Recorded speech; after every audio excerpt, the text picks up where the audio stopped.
Asyhadu an la ilaha illallah wahdahu la syarikalah wa asyhadu anna Muhammadan abduhu wa rasuluh la nabiyya ba'dah. Ikhwati fillah, para pendengar di Rabbani yang dimuliakan Allah dimanapun berada, mari sama-sama kita kembali memperbanyak ungkapan puji dan syukur pada Allah Azza wa Jalla. Pada pagi yang penuh berkah ini kita kembali diberikan kesempatan oleh Allah untuk mengisi waktu dengan hal-hal yang positif, yang mudah-mudahan waktu yang kita habiskan untuk bermuzakarah, untuk belajar, itu semua akan dinilai ibadah oleh Allah yang akan bisa memperpanjang catatan amalan kebaikan kita. Mudah-mudahan sisa umur yang masih diberikan Allah hendaknya selalu kita isi dengan hal-hal yang baik, yang bernilai ibadah untuk kebaikan kita di akhirat kelak. Sama-sama kita juga harus senantiasa banyak berselawat dan salam untuk Rasulullah Sallallahu Alaihi Wasallam, Rasul yang maha mulia, yang memuliakannya adalah Allah Azza wa Jalla. Oleh karena itu, apa yang dihebohkan hari ini, sebanyak apapun orang yang mencoba untuk menghina Rasul itu, beliau tak akan pernah menjadi hina. Beliau tak akan berkurang martabat dan kemuliaannya di sisi Allah, karena yang telah memuji dan memberikan kemuliaan itu adalah Dia yang maha mulia. Kita tinggal membuktikan cinta kita kepada beliau untuk membelanya. Jadi kita bela dia bukan karena mengembalikan kemuliaan itu, karena tidak akan pernah hilang kemuliaan itu dari dia, tetapi justru untuk memuliakan diri kita sendiri, agar cinta yang diucapkan oleh lidah selama ini dibuktikan oleh tindakan dalam kehidupan kita. Mudah-mudahan kita semua bisa mendapatkan syafaatnya di yaumul mahsyar. Amin amin ya rabbal alamin. Ikhwati fillah, para pendengar di Rabbani yang dimuliakan Allah, kembali pada pagi hari ini kita akan mencoba untuk melanjutkan kajian kaidah kita, kaidah-kaidah fikih yang berhubungan dengan problem atau permasalahan yang selalu kita hadapi dalam keseharian kita. Pagi ini kita sudah sampai kepada kaidah yang ke-8. Kaidah yang ke-8 itu berbunyi al-aslu fis sifatil 'aridah al-adam. Al-aslu fis sifatil 'aridati al-adamu. Kita bisa menemukan lafaz yang berbeda dalam beberapa buku yang lain, karena ada dalam sebagian buku hanya membahasakan dengan yang lebih ringkas. Ada yang membahasakan al-aslu al-adamu, al-aslu al-adamu.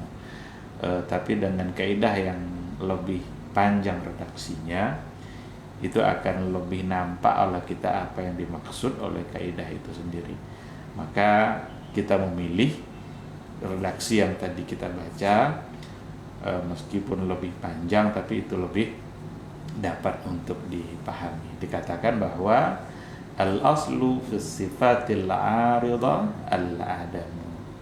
Artinya adalah asal pada as-sifat al-'aridah. As-sifatul 'aridah itu artinya adalah sifat-sifat yang baru, sifat-sifat yang bukan merupakan sifat bawaan dari sesuatu. Itu hukum asalnya adalah al-adam, itu tidak ada. Jadi kita ulang, al-aslu fis sifatil 'aridati al-adam. Asalnya pada sifat 'aridah, sifat-sifat yang baru itu tidak ada. Jadi kalau ada yang mengklaim ada, maka dia harus mendatangkan alasan atau bukti. Untuk lebih pahamnya kita dengan kaidah ini, perlu diberikan penjelasan yang lebih untuk kata as-sifat al-'aridah. As-sifatul 'aridah itu adalah suatu keadaan yang tidak ada bersama asalnya, melainkan muncul belakangan. Jadi satu bentuk sifat atau keadaan yang bukan merupakan keadaan bawaan, dia tidak ada dari awal. Katakanlah kalau dalam sebuah transaksi, sifat itu tidak ada pada awal transaksi itu, tapi muncul belakangan. Itu dimaksud dengan sifat al-aridah. Apa contohnya? Seperti keuntungan dalam usaha. Keuntungan dalam usaha itu adalah sifat al-aridah. Kenapa demikian? Karena untung itu tidak datang dari awal. Untung itu bukan keuntungan dalam sebuah usaha, tidaklah ada dari awal usaha itu dimulai. Akan tetapi untung itu baru ada setelah proses usaha berlangsung.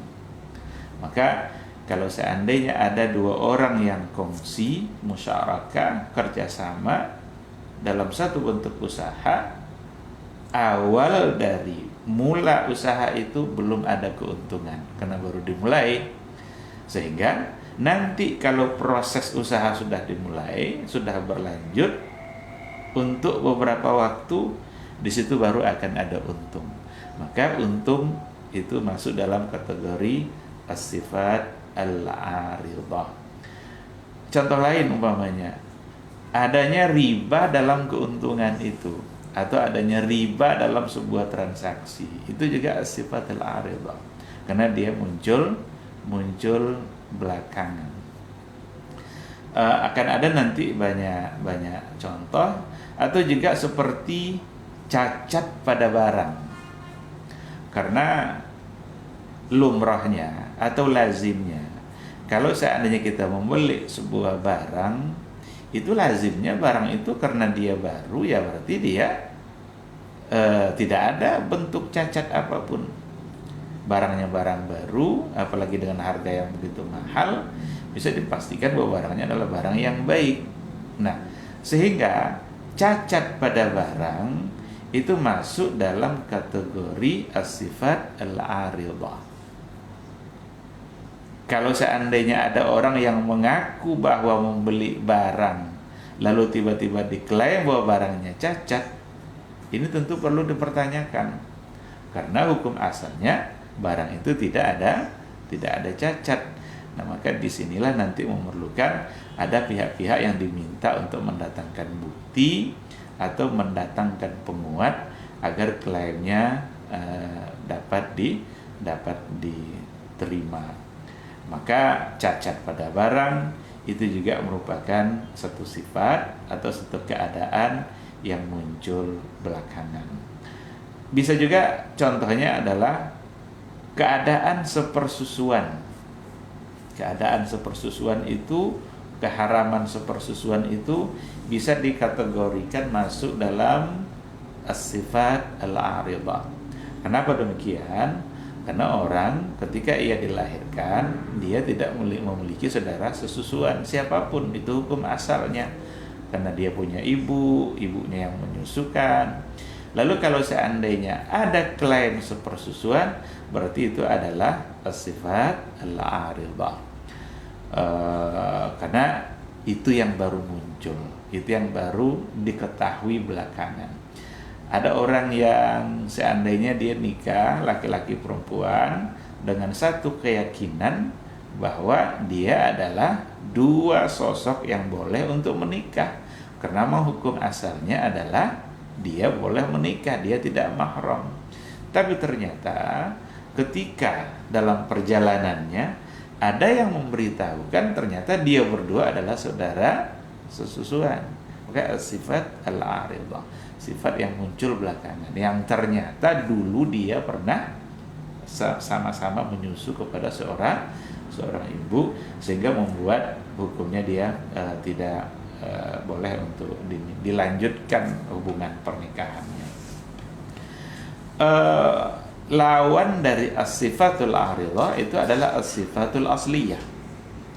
Jadi ada sifat, ada keadaan yang muncul belakangan, tapi ada pula as-sifat al-asliyah, sifat asal yang mana itu merupakan keadaan bawaan, yaitu sesuatu yang sudah ada bersamaan dengan asalnya. Apa contohnya? kesucian bayi yang dilahirkan. Itu as-sifat al-asliyah. Karena dalam hadis Nabi juga dikatakan kullu mauludin yuladu 'alal fitrah. Semua anak yang dilahirkan itu mereka dilahirkan dalam keadaan suci. Maka lahir dalam keadaan suci itu adalah as-sifat al-asliyah, sifat asal, sifat yang sudah merupakan bawaannya, bukan sifat yang muncul belakangan. Dan itu nanti kaidahnya menjadi kebalikan. Kalau sifat bawaan itu hukum asalnya justru ada. Hukum asal dari sifat asliyah itu ada. Nah, sementara kalau sifat yang baru itu hukum asalnya tidak ada. Maka tidak boleh kita mengklaim dosa bagi bayi yang baru lahir.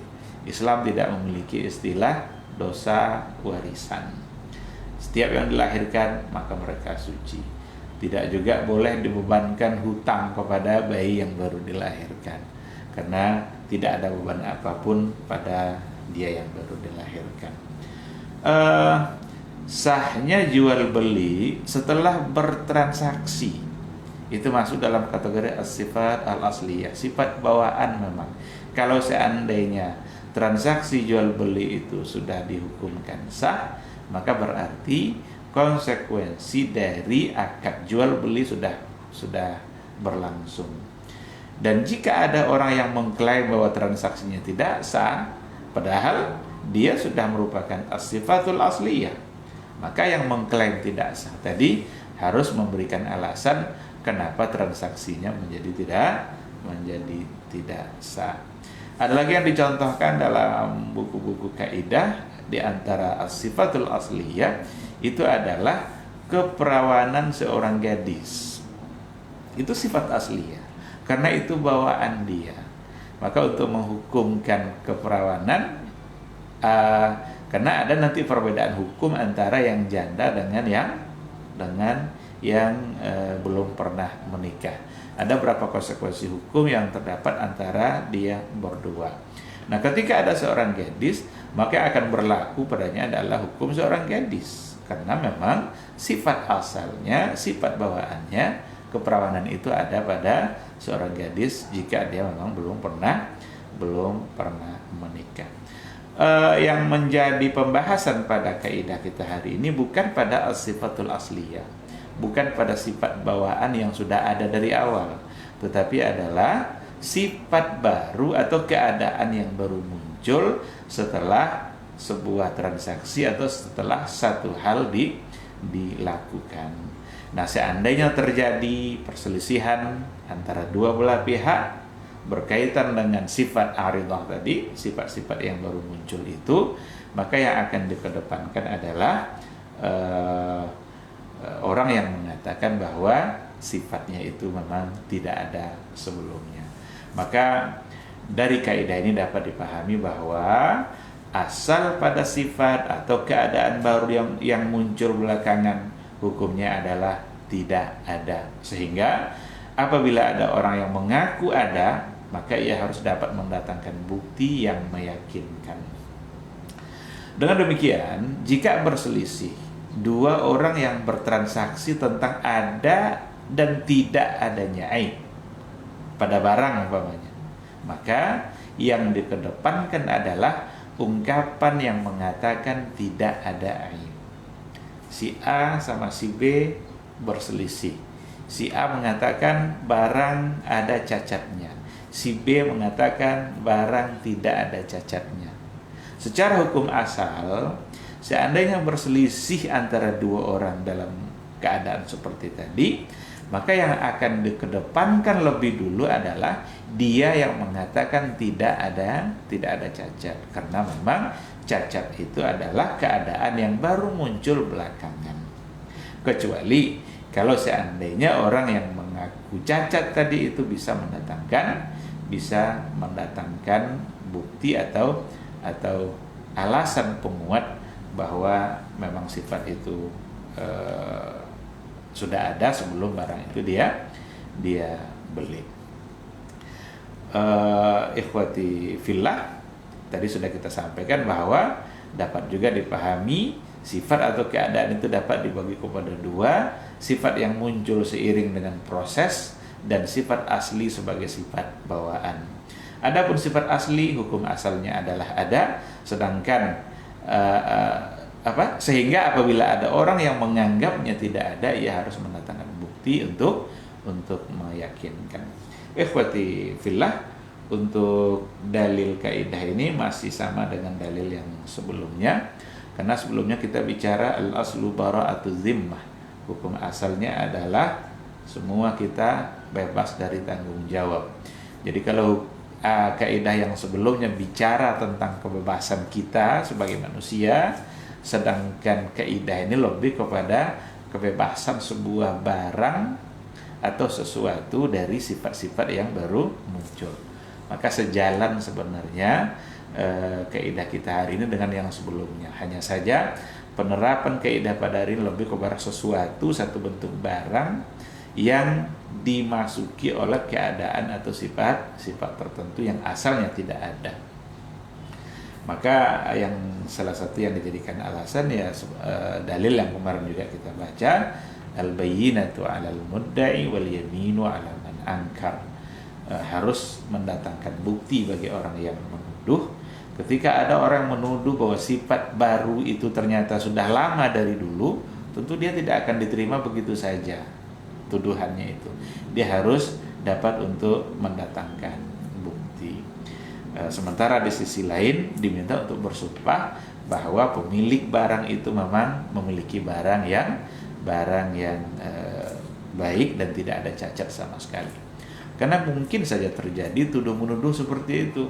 Kalau seandainya ada orang beli sepeda motor itu milik si A. Si A sangat meyakini bahwa sepeda motornya adalah sepeda motor yang tidak ada cacat, tidak ada aib di situ. Ketika dibeli oleh si B, ketika dipakai, mungkin saja si B ini dalam memakainya kena kurang hati-hati, entah bergeser dengan sepeda motor yang lain, lalu ada lecet sedikit.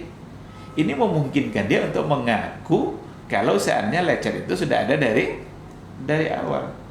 Dan itu adalah sifatul aridah yang hukum asalnya adalah tidak ada. Nah, oleh karena itu, seandainya dia klaim bahwa rusaknya tadi adalah sebelum dia beli, itu tidak akan diterima begitu saja.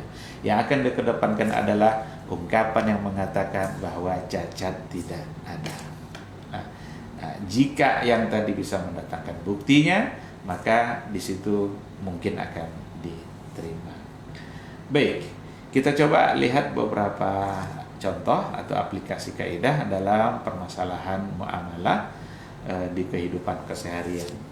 Contoh yang pertama, apabila pelaku usaha dalam mudharabah itu semacam bentuk kerjasama antara pemilik modal dengan yang pengusaha.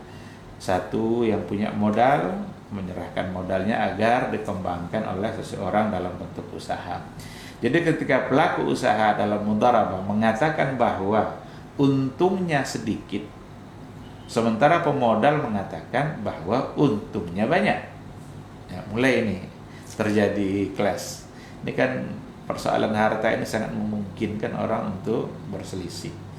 Bahkan baik tidak baiknya seseorang itu ukurannya sebenarnya tidak semata-mata dinilai dari sholatnya, tapi dinilai dari muamalah transaksi keuangannya.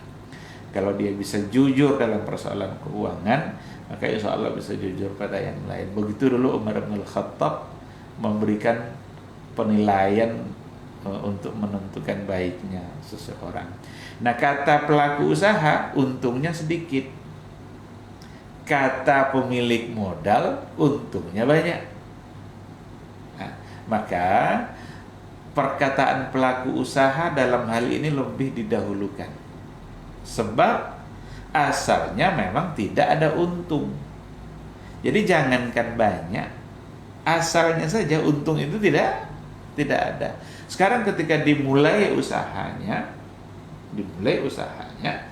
dapatlah untung. Cuma pengusaha bilang untungnya sedikit, yang pemilik modal yang bilang untungnya banyak.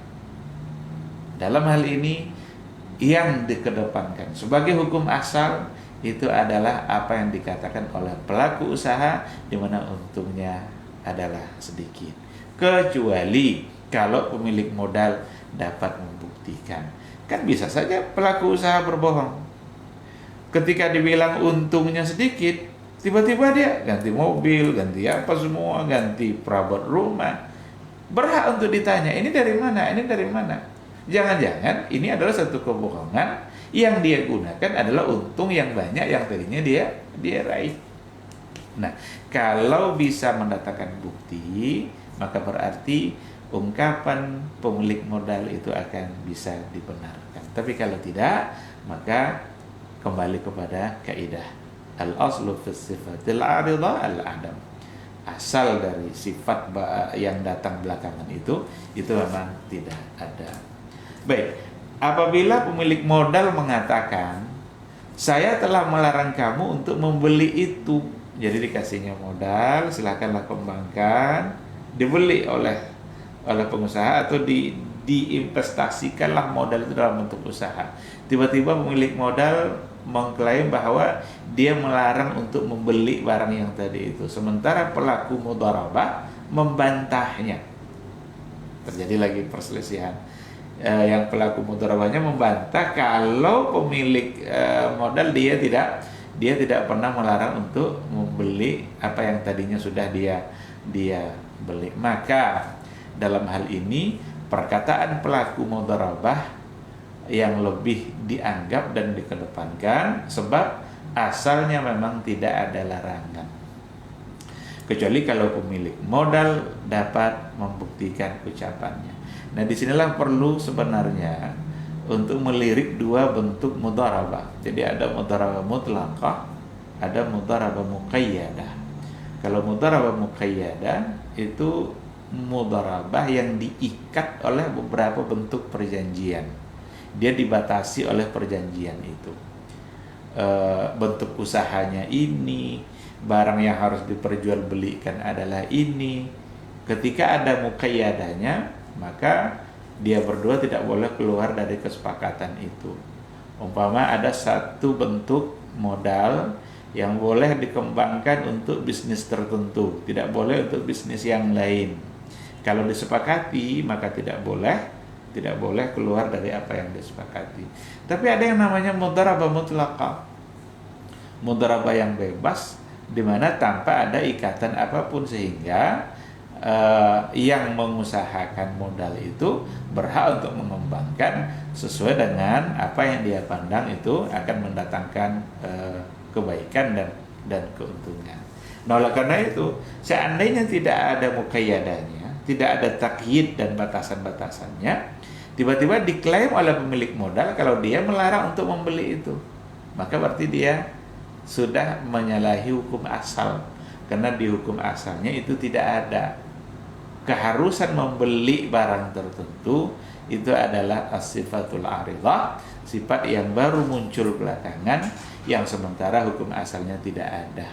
Maka yang akan dimenangkan atau yang akan dikedepankan dalam hal ini adalah ungkapan pelaku, bukan ungkapan pemilik modal. Baik, contoh berikutnya, apabila penjual mengatakan bahwa si pembeli belum membayar, sementara pembeli menganggap sudah membayarnya. Nah, ini antara pembeli dan penjual. Kata penjual, kamu belum bayar. Kata si pembeli, saya sudah bayar.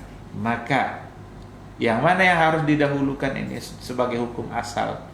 Yang harus dikedepankan dan dipegang ungkapannya adalah ungkapan penjual.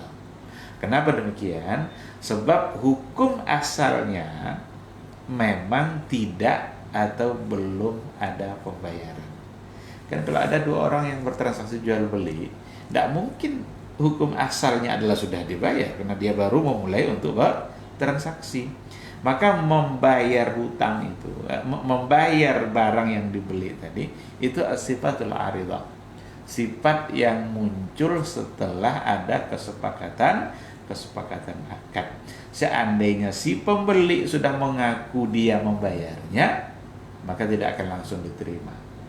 Apabila ditolak oleh si penjual bahwa ternyata dia belum bayar, yang akan dikedepankan dalam hal ini adalah ungkapan si penjual, kecuali si pembeli dapat menunjukkan bukti. Dapat menunjukkan bukti itu ya dengan berbagai macam bentuk bukti, seperti ketika ada uang yang di tangan dia yang sedang dipegangnya, itu kan uang saya. Yang ada di tangan kamu itu kan uang saya. Atau dengan adanya kwitansi. Nah, di sini kita sudah sering ulang-ulang. Disinilah pentingnya ada pencatatan atau kwitansi dalam sebuah transaksi. Dan bahkan kwitansi di situ bisa mewakili ijab dan kabul, karena jarang sekarang ijab kabul itu sengaja disebutkan secara lisan dan lengkap. Yang ada adalah dalam bentuk tertulis. Kwitansi itu ada barang, ada harga, sisa, kembalian, dan lain sebagainya. Sehingga jika itu ada, maka akan mengurangi atau dapat menghindarkan dari terjadinya perselisihan antara dua orang yang bertransaksi. Baik, apabila pemilik sewa menuduh penyewa belum bayar, nah ini antara yang punya sewaan dengan yang menyewa. Kata si pemilik rumah, penyewa belum membayar sewaannya, sementara yang menyewa menganggap sudah membayar. Maka yang diterima adalah perkataan dia yang mengatakan belum bayar. Berarti secara hukum asal berdasarkan kaidah, yang akan dipegang lebih duluan, yang akan diterima dulu ungkapannya adalah ungkapan pemilik sewaan. Karena hukum asalnya memang belum bayar. Katakanlah ada orang sewa rumah dalam bentuk 1 tahun, selama 1 tahun. Ketika sebulan lagi masa berakhir, diingatkanlah oleh pemilik sewa bahwa bulan depan dia akan harus membayar. Tiba-tiba yang menyewa mengklaim bahwa dia sudah bayar untuk 1 tahun berikutnya. Kan tidak mungkin diterima. Hukum asalnya belum bayar. Maka membayar sewaan itu adalah as-sifat al-aridah, sifat yang muncul belakangan, keadaan yang muncul belakangan yang memang belum ada sebelumnya. Tapi jika dia bisa mendatangkan bukti, maka ungkapannya bisa diterima. Sebab mungkin saja pemilik sewa berbohong. Udah lewat pula 1 bulan dibayar, masih dianggapnya belum ada pembayaran. Sangat memungkinkan terjadinya kebohongan seperti itu. Karena iman semakin menipis. Kalau iman kuat, maka insya Allah tidak akan ada seperti itu. Tapi kalau sudah semakin menipis, maka perselisihan di tengah-tengah masyarakat akan semakin banyak. Contoh berikutnya, apabila seorang yang berhutang mengaku sudah melunasi hutangnya, sementara yang berpiutang mengingkarinya, maka yang diterima adalah perkataan yang berpiutang. Sebab apa? Sebab asalnya memang tidak ada pelunasan. Melunasi hutang itu masuk dalam kategori as-sifat al-aridah, bukan sifat bawaan. Nah, oleh karena itu, jika yang berhutang itu mengklaim bahwa hutangnya sudah lunas, hutangnya sudah selesai, tidak akan diterima begitu saja ketika yang berpiutang mengingkari apa yang dikatakan oleh yang berhutang. Seandainya langsung diterima, itu pasti akan merugikan dia yang memberikan hutang. Baik, ikhwati fillah, contoh yang berikutnya, jika suami berkata, ada seorang suami berkata, jika hari ini saya tidak memberikan nafkah untukmu, maka kamu tertolak. Jadi kata seorang suami kepada istrinya, jika hari ini saya tidak memberikan nafkah untukmu, maka kamu tertolak. Kemudian hari berlalu dan suami mengatakan bahwa ia sudah memberikan nafkahnya, sedangkan istri mengingkarinya.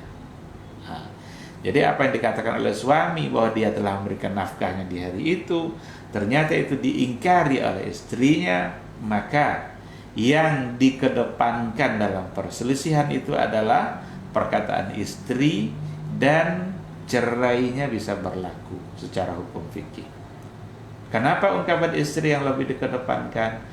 Karena berdasarkan kaidah. Jadi di situ ada as-sifat al-aridah, ada keadaan yang memang sebelumnya tidak ada dan diklaim ada oleh suami. Apa itu? Keberadaan dia yang dianggapnya telah memberikan nafkah, padahal istri mengatakan dia belum memberikan atau tidak memberikan nafkah. Itu beberapa contoh untuk kaidah. Namun ada beberapa pengecualian untuk kaidah kita di hari ini.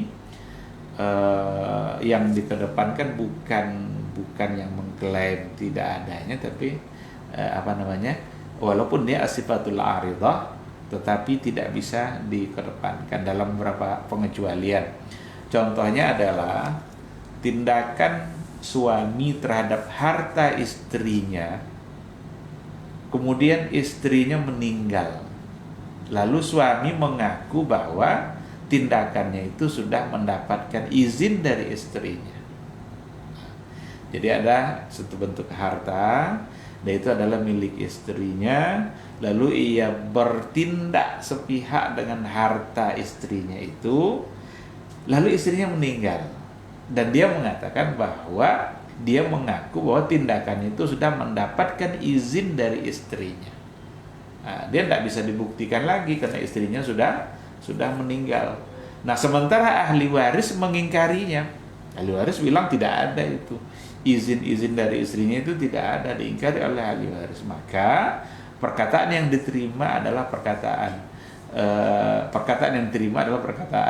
suami jika disertai dengan sumpah, meskipun asalnya tidak ada izin. Nah, di sini diperlukan adanya sumpah.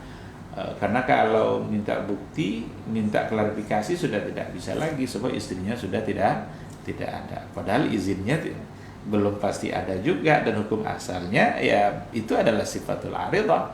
Tetapi suami ketika ia berani untuk bersumpah, maka dia bisa dimenangkan, sehingga apa yang dilakukannya terhadap harta tadi itu tidak dianggap sebagai tindakan yang salah. Jika mantan istri meminta nafkah untuk anak yang masih kecil, jadi mantan istri berarti dia tidak istrinya lagi, tapi dia punya anak. Kalau anak kan masih dalam tanggung jawab seorang ayah, meskipun dia sudah menceraikan istrinya. Nah, sekarang dia minta nafkah untuk anak yang masih kecil, dan hal itu sudah ditetapkan oleh hakim. Hakim menetapkan bahwa dia harus memberikan nafkah. Lalu suami mengaku telah memberikan nafkah tersebut, maka perkataan yang diterima adalah perkataan suami disertai sumpah. Nah, meskipun hukum asalnya nafkah tadi belum ada, tapi jika suaminya berani untuk bersumpah atas nama Allah, maka dia bisa dimenangkan oleh hakim.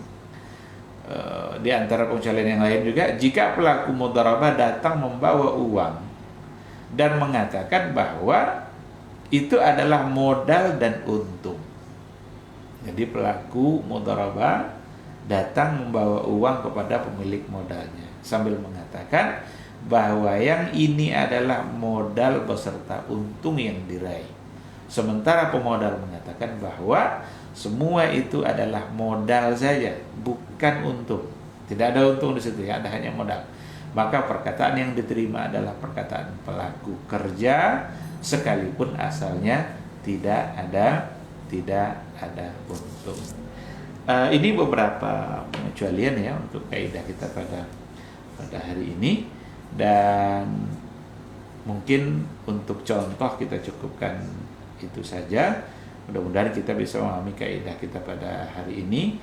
Yang jelas keadaan yang baru muncul itu hukumnya adalah hukum asalnya tidak ada. Sehingga kalau seandainya ada orang yang mengklaim ada, maka dia harus bisa untuk mendatangkan bukti. Jika tidak, maka akan dikembalikan kepada hukum asalnya. Yang akan dimenangkan adalah dia yang memang mengklaim bahwa itu tidak ada. Demikian, mudah-mudahan bisa dipahami insyaallah. Silahkan kalau seandainya ada yang perlu untuk diberikan penjelasan. Baik, jazakallahu khairan untuk materi kita di kesempatan hari ini. Kaidah kita yang ke-8 untuk kesempatan hari ini. Mudah-mudahan apa yang sudah kita bahas bisa bermanfaat untuk antum dan semuanya, khususnya yang mendengarkan kita di hari ini.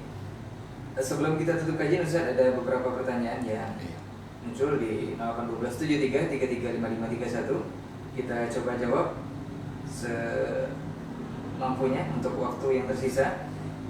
Untuk pertanyaan pertama, Assalamualaikum warahmatullahi wabarakatuh, Ustaz. Assalamualaikum warahmatullahi wabarakatuh. Ustaz, mengenai kaidah kita di kesempatan hari ini, apakah bisa dipakai atau diberlakukan untuk sifat manusia, Ustaz? Seperti seseorang yang dahulunya rajin, kemudian tiba-tiba setelah beranjak atau seiring waktu jadi pemalas, atau seseorang yang dulunya jujur seiring waktu menjadi bohong. Apakah kaidah ini bisa diberlakukan untuk ini, Ustaz? Jazakallahu khairan. Iya. Kalau hubungannya dengan manusia itu sepertinya lebih kepada kaidah yang sebelumnya. Al-aslu bara'atu zimmah. Hukum asalnya adalah zimmah, tanggung jawab. Manusia itu tidak ada. Artinya kita tidak diminta untuk bertanggung jawab. Adapun kaidah kita pada hari ini memang lebih cenderung kepada perselisihan yang ada dalam berbagai muamalah. Menuduh adanya sesuatu sementara dia tidak bisa mendatangkan bukti. Adapun sifat yang ada pada seseorang itu sifat yang mungkin saja berubah-ubah dan kita tidak bisa memastikan. Ada orang yang dulu sangat jujur dan dengan kejujurannya kita berikan kepercayaan, tiba-tiba dia berubah menjadi seorang yang pembohong. Itu suatu yang itu yang mungkin saja terjadi dalam kehidupan, atau kebalikannya. Ada orang yang dulu sangat terkenal dia sebagai seorang yang pembohong, tapi ternyata berubah keadaannya, dan ternyata dia sudah berubah menjadi orang yang jujur. Maka tentu yang akan kita jadikan patokan adalah apa yang kita hadapi pada saat kita berkomunikasi dengan dia. Tidak mungkin kita jadikan patokan apa yang ada pada sebelumnya, apalagi untuk memberikan sebuah kepastian. Dari contoh yang kita angkat tadi nampaknya tidak bersinggungan dengan yang tadi itu. Justru ini masalah muncul karena tabiat orang kan. Ada penyewa, dia mau tinggal di sebuah rumah, dia mengaku-ngaku kalau seandainya dia sudah bayar padahal belum. Itu kan karena kebohongan dia. Yang dibicarakan bukan kebohongan orang tadi, tetapi bukan sifat bohongnya, tapi keberadaan dia yang mengklaim sudah bayar ternyata belum. Kan itu yang dipermasalahkan. Nah, dan kita tidak bisa. Oh, ini orang ini dulu kayaknya pembohong nih, sekarang ini pasti bohong. Tidak bisa. Karena siapa tahu dulu dia sebagai seorang pembohong dan ternyata memang dia sudah menjadi orang yang jujur. Karena ada kemungkinan juga yang berbohong di sini adalah dia yang sebagai pemilik sewa. Orang sudah bayar kok dia bilang belum. Udah dilunasi utang tuh dia bilang belum. Nah, oleh karena itu nampaknya memang walaupun ada keterkaitan, tetapi tidaklah terlalu pas kalau seandainya penerapannya pada sifat yang ada pada seseorang, tapi lebih kepada yang ada pada satu keadaan atau satu bentuk transaksi, satu bentuk muamalah yang sebelumnya tidak ada lalu diklaim ada. Maka yang mengklaim ada inilah yang harus mampu untuk mendatangkan bukti. Wallahu subhanahu wa ta'ala a'lam. Baik, jazakallahu khairan Ustaz untuk jawaban dan juga nasihatnya barangkali untuk antum yang bertanya. Kita ke pertanyaan berikutnya, Ustaz. Assalamualaikum, Ustaz, dari Abu Muhammad di seputaran Tarai. Mau bertanya, Ustaz, contoh dari studi kasus, Ustaz, bagaimana hukumnya ketika kita membeli barang dengan cacat berjangka? Maksudnya seperti ini, Ustaz. ketika seseorang menjual barang yang dalam komponen barang tersebut itu akan mengalami rusak dalam waktu tertentu seperti 1 pekan atau lebih, sementara garansi tidak diberikan. Apakah kita berhak menuntut dan bagaimana hukum dari penjualan barang tersebut? Nah, Ustaz. Iya. Untuk hal-hal yang seperti itu memang biasanya solusinya adalah garansi. Bahkan bola listrik aja itu ada yang bergaransi. Kalau seandainya selama sekian bulan nanti rusak, ada garansinya, bisa diganti. Atau selama 1 tahun, atau ada barang yang selama 1 bulan. Dalam masa itu, seandainya terjadi kerusakan, maka akan diganti. Ini sebagai solusi. Tapi kalau lewat dari waktunya, dari waktu garansi, maka habislah masa penanggungan yang tadi itu. Bagaimana kalau seandainya tidak ada garansi dan kita tahu itu akan rusak? Kita boleh untuk mempertanyakan di saat kita ingin membelinya. Kalau seandainya memang tidak ada garansi lalu kita beli, berarti kita sudah dari awal setuju dengan itu. Nah, kalau kalau kita beli juga, berarti kan kita yang sudah menyepakati akad itu, maka kita tidak bisa menuntut. Kalau memang dari awal kita tidak setuju, kalau begitu saya tidak setuju, ya udah, berarti jangan bertransaksi. Karena tidak semua juga memang barang yang ada diberikan garansi seperti itu. Apalagi kalau dengan hal-hal yang hubungannya dengan hitungan hari. Masa ibu-ibu beli tomat harus ada garansi? Baru sampai rumah sehari ternyata sudah membusuk. Biasanya tomat bisa 3 atau 4 hari. Sekarang beli pagi sore udah rusak, tidak mungkin didatangkan. Mungkin saja kerusakan itu kena keadaan yang ada di rumah kita, peletakannya yang salah, dan lain sebagainya. Nah, oleh karena itu dalam bertransaksi mungkin ada baiknya untuk menanyakan hal-hal yang seperti itu. Apakah ada garansi atau tidak. Kalau katanya tidak ada lalu kita beli, berarti kita sudah menyetujui akad itu dari awal, maka tidak ada alasan untuk meminta ganti. Berbeda nanti dengan aib yang dalam bentuk khiyar. Ada khiyar aib itu kan hak pilih dikarenakan oleh cacat barang. Ada orang beli baju karena kurang teliti, sampai di rumah ternyata baju itu lengannya tidak sama panjangnya. Berarti siapa yang mau pakai baju yang lengannya tidak sama panjangnya? Itu ada aib, ada cacat. Bolehkah dikembalikan khiyar aib? Seperti itu boleh. Atau ada orang beli baju untuk anaknya tidak ikut. Ternyata sampai di rumah baju itu tidak cocok. Boleh tidak dikembalikan? Bagus untuk diberikan persyaratan dari awal. Pak, Bu, ini barang untuk anak saya. Kalau seandainya nanti ukurannya kurang pas, saya akan ganti ya. Bilang. Boleh bertransaksi seperti itu, kan kita harus terus terang. Kalau katanya iya, enggak apa-apa. Nanti kalau enggak cocok, ambil yang ukurannya yang lain. Ternyata emang enggak cocok, nanti datang dan bisa dikembalikan. Agama mengatur dalam persoalan khiyar ini. Ada khiyar aib, ada khiyar majelis, ada khiyar syarat, dan khiyar-khiyar yang lainnya. Wallahu subhanahu wa ta'ala. Baik, jazakallahu khairan untuk jawabannya dan juga nasihatnya. Mudah-mudahan bisa dipahami oleh Abu Muhammad di seputar antara yang bertanya untuk kesempatan hari ini. Dan kita ke pertanyaan selanjutnya, Ustaz. Iya. Assalamualaikum, Ustaz. Waalaikumsalam warahmatullahi. Ustaz, persoal untung rugi, Ustaz. Bolehkah kita sebagai penjual itu mengambil untung sebanyak-banyaknya, Ustaz? Bahkan di luar kewajaran, misalnya 10 kali lipat atau 3 kali lipat, ada semacamnya. Nah, Ustaz. Kita tidak akan mungkin pula untuk sebebas mungkin mengambil keuntungan seperti itu. Siapa pula yang mau membeli?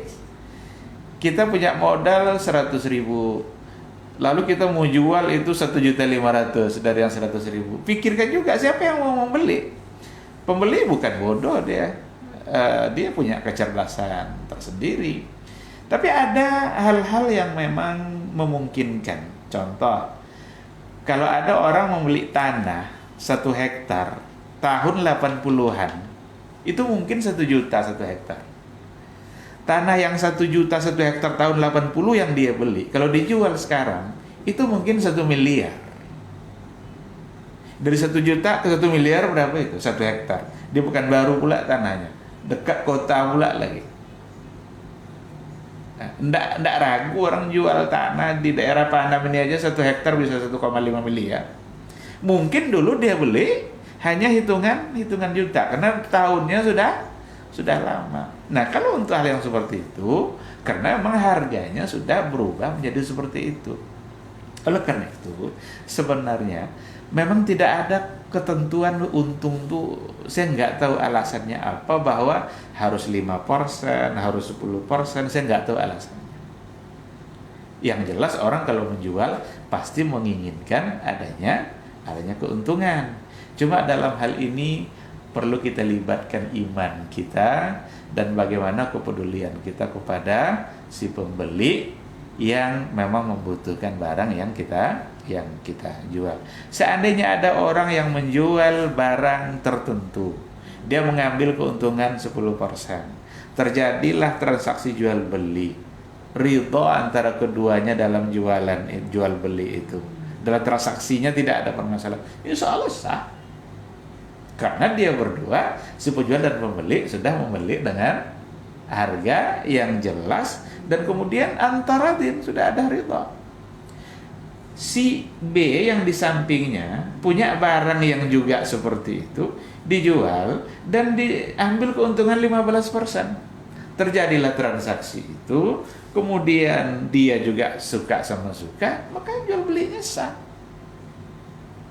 Nah, seperti itu dia. Nah, oleh karena itu, seandainya tidak ada harga pasti dari pemerintah umpamanya, karena ada harga yang sudah dipastikan, ada komoditi tertentu di mana harga ditentukan, itu namanya tas'ir. Dulu Nabi diminta untuk menetapkan harga, tidak mau dia. Ya Rasulullah, tolong tetapkan harga barang-barang di pasar. Kata Rasul, innallaha huwal musa'ir. Allah lah yang menetapkan harga itu. Kalian atur aja pasar itu baik-baik. Saya tidak berani untuk menetapkan harga karena takut nanti menzalimi orang lain. Tapi di zaman Umar itu terjadi yang namanya tas'ir.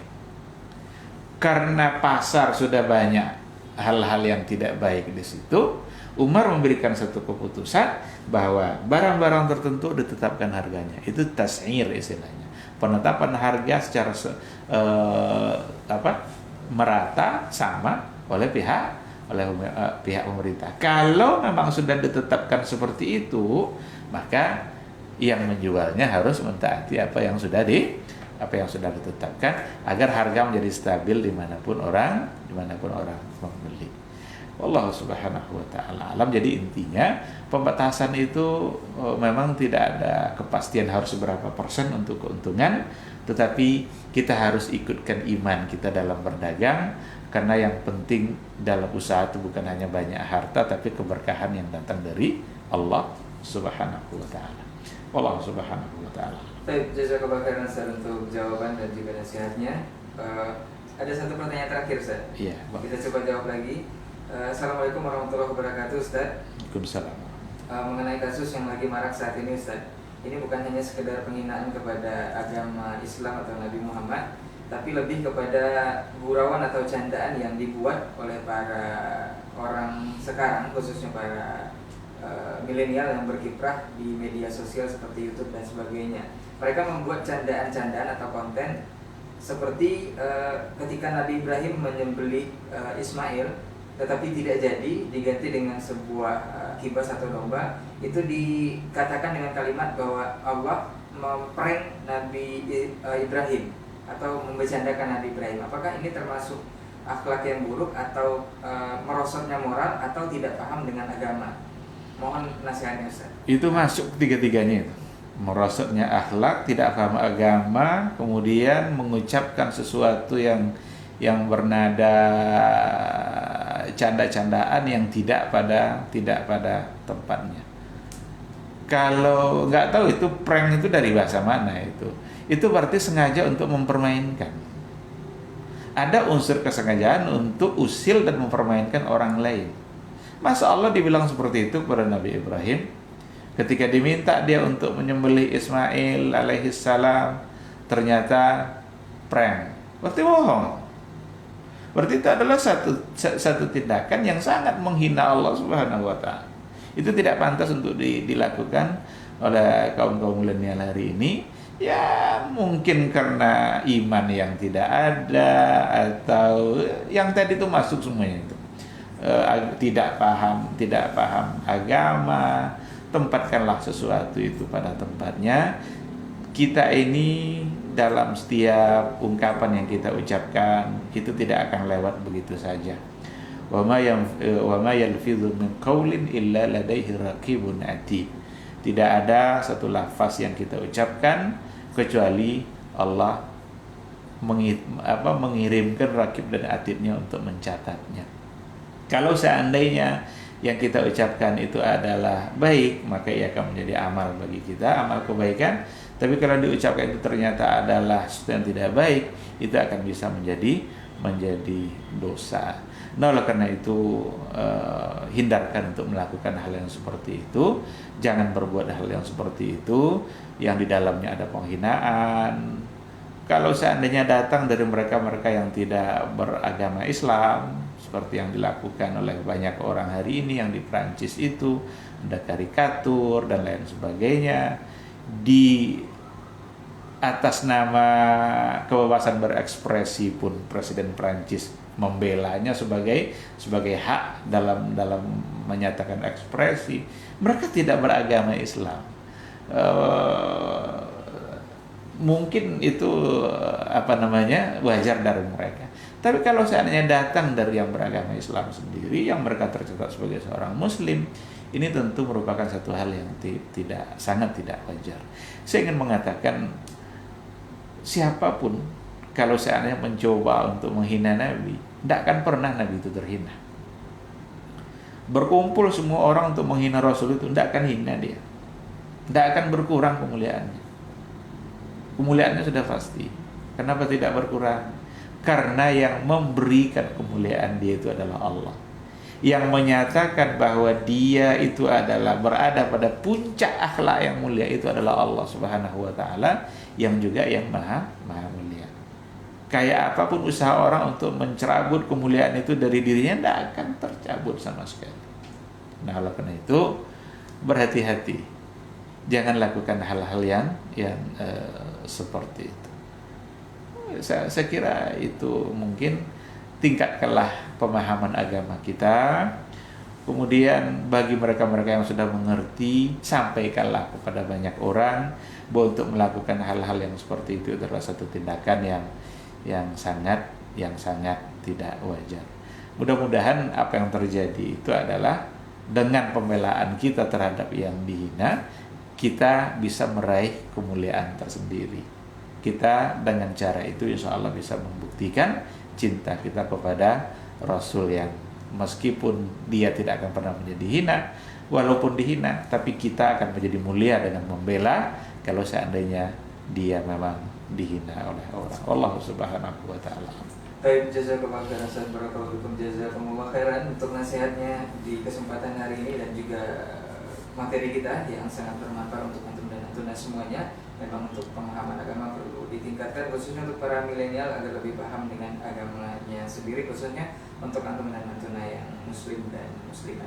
Kita cukupkan untuk kesempatan hari ini kajian bersama Ustaz. Insyaallah di hari Rabu jika memungkinkan kita akan bersama kembali dengan lanjutan kajian. Untuk semua salah kata yang kita bicara tetap setia di 91,18 Radio Robbani, Merajut Ilmu dan Peradaban. Kita tutup dengan doa kafaratul majlis. Subhanakallahumma wa bihamdika asyhadu an la ilaha illa anta astaghfiruka wa atubu ilaik. Assalamualaikum warahmatullahi wabarakatuh.